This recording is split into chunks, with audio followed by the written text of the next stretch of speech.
bon, je m'étais juré un peu de pas plus faire de vidéos, en tout cas pendant un certain temps. Du coup, bon là, je suis tombé sur un article que je trouve très intéressant et je voulais partager rapidement les informations. Euh, donc, le thème c'est la métacognition. Métacognition.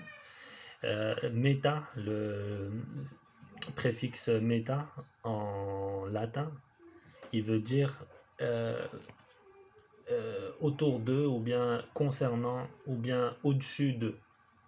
Donc métacognition, en gros, c'est la science de la connaissance, donc c'est-à-dire savoir, pour, pour faire simple, c'est-à-dire savoir ce que l'on sait, ou avoir une connaissance de ce que l'on sait. Ça peut aller, le spectre peut être large, c'est-à-dire une simple conscience de ce qu'on sait, à des mécanismes plus complexes sur la façon d'avoir acquéri ces informations, de les manipuler, de les ressortir au bon moment. Donc voilà, l'étendue, elle est très vaste.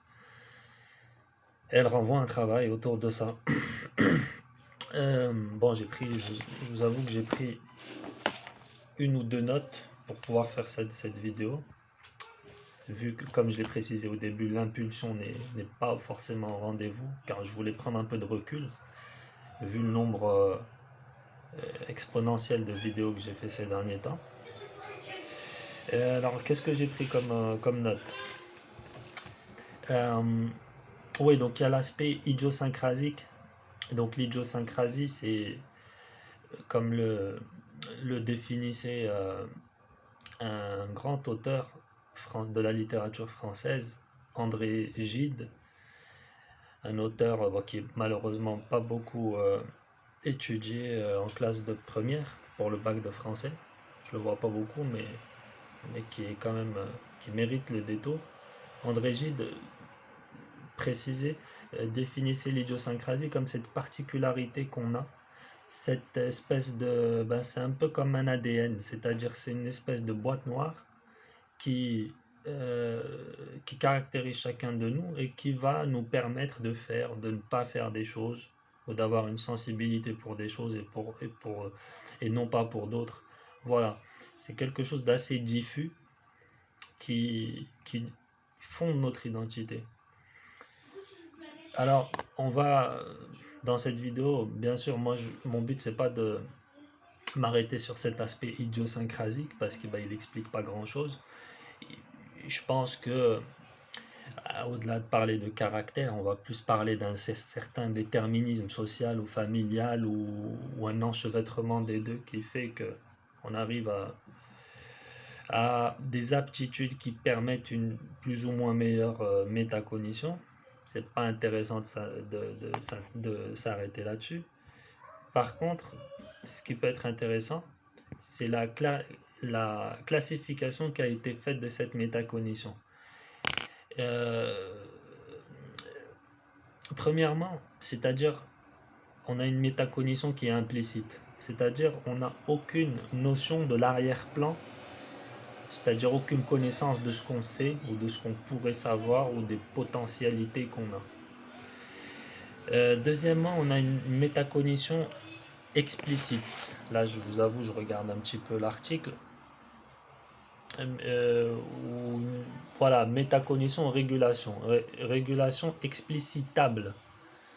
Non pas explicite, mais explicitable.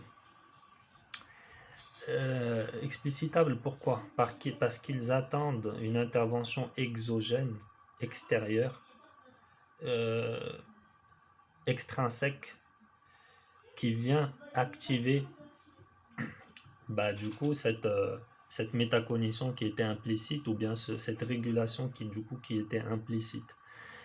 Elle a donc cette métacognition a besoin d'un élément extérieur, d'un blue star, si on utilise une métaphore euh, polar et non pas polaire. Donc, je récapitule. Métacognition implicite, explicitable, explicite. Et la troisième, la métacognition explicite ou la régulation explicite, c'est celle qu'on utilise, dont on est conscient et qu'on arrive à solliciter selon les situations. On peut visualiser une palette de choses en nous, d'éléments, de connaissances, de savoir-faire, savoir-être, autres. Et on arrive à faire la correspondance entre les besoins et cette connaissance. Quatrième régulation en métacognition est la régulation instrumentale. Et là, on passe à un niveau supérieur, c'est que non seulement on est conscient de notre métacognition, mais en plus de ça, on est capable de la faire évoluer, de la travailler, de la peaufiner, de l'améliorer. C'est très important. Pourquoi? Parce que c'est très relié à la confiance en soi. Et voilà, bon, moi je le vois avec mes élèves en cours particulier. Beaucoup savent des choses. C'est souvent une remarque que je fais. Très peu ne savent rien. Mais beaucoup et énormément savent beaucoup de choses. Mais cet effort d'aller faire correspondre les éléments qu'on a avec la question posée ou bien la problématique posée, c'est souvent ça qui coince. Donc c'est très relié à la confiance en soi et puis même au-delà du milieu étudiant, même dans la vraie vie,